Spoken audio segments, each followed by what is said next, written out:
शेंगाची चटणी बनवण्यासाठी सगळ्यांच्या घरात वेगवेगळ्या पद्धतीने आपण शेंगाची चटणी बनवतात.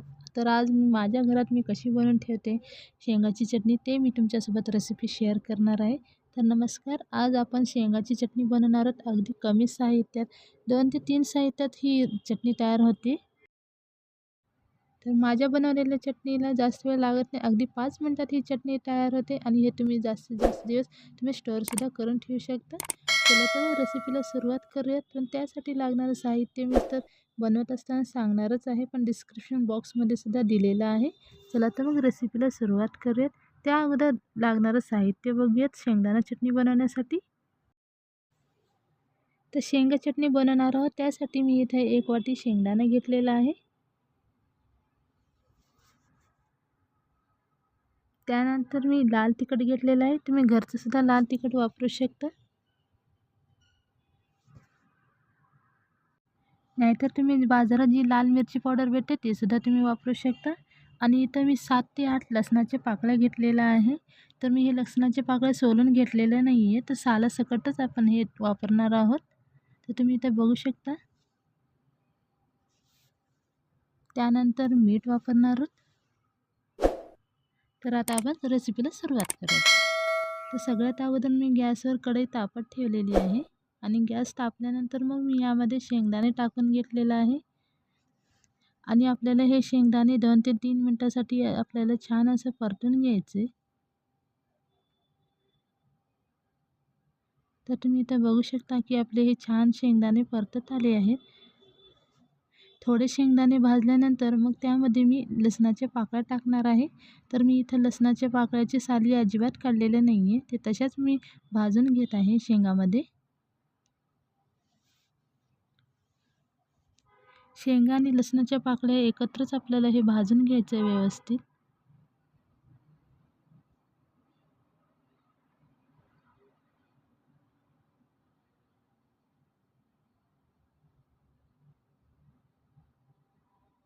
तर तुम्ही इथं बघू शकता आपले हे शेंगदाणे छान भाजत आले आहेत आणि आपलं लसूणसुद्धा भाजत आलेलं आहे.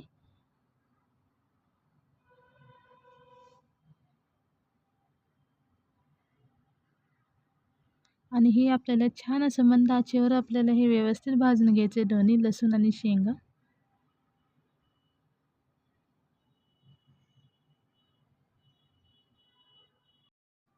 तर तुम्ही इथं बघू शकता आपले शेंगदाणे आणि लसूण छान असे भाजून झालेले आहेत. तर मी गॅस बंद करते आणि याला मी गार होण्यासाठी ठेवते बाजूला. त्यानंतर आता आपण हे मिक्सरमध्ये शेंगदाणे आणि लसूण टाकून घेऊयात.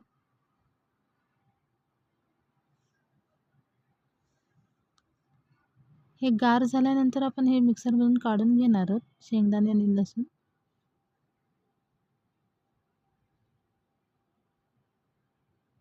त्यानंतर चवीनुसार मीठ. त्यानंतर लाल तिखट. तिखट तुम्हाला जास्त आवडत असेल तर तुम्ही जास्त वापरू शकता, नाही तर कमीसुद्धा वापरू शकता. आता हे आपण मिक्सरमधून काढून घेऊयात. तर मी इथं मिक्सरमधून काढून घेतलेलं आहे. थोडंसं जाडसरच काढून घेतलेलं आहे. तर तुम्ही इथं बघू शकता. छान अशी आपली खमंग अशी चटणी तयार झाली आहे.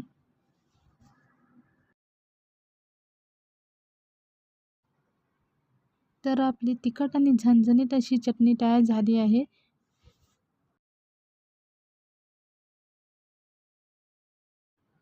तुम्ही इथं शेंगदाणा चटणी बनवत असताना तिखटाचं प्रमाण तुम्ही कमी जास्त करू शकता.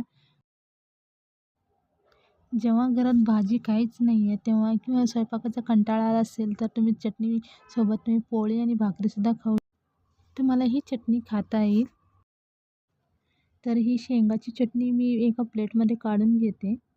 तर तुम्ही मला नक्की कमेंट्समध्ये सांगा की ही शेंगाची चटणी कशी वाटली. आणि ही रेसिपी घरी तुम्ही नक्की ट्राय करा आणि मला कमेंट्समध्ये सांगा की तुमच्या घरी ही शेंगाची चटणी बनवली आहे का नाही ते. जर तुम्हाला माझ्या रेसिपीचे व्हिडिओ आवडत असतील तर माझ्या व्हिडिओला लाईक करा, शेअर करा आणि सबस्क्राईब करायला विसरू नका. जेणेकरून मला मोटिवेट मिळेल आणि मग मी तुमच्यासाठी नवीन नवीन रेसिपी आणि अगदी सोप्या आणि कमी साहित्यात रेसिपी मी घेऊन येत राहीन. सबस्क्राईब केल्यावर बेल आयकॉनवर क्लिक करायला विसरू नका, जेणेकरून माझी रेसिपी टाकल्यानंतर तुम्हाला सगळ्यात अगोदर तुमच्या मोबाईलवर नोटिफिकेशन मिळतील.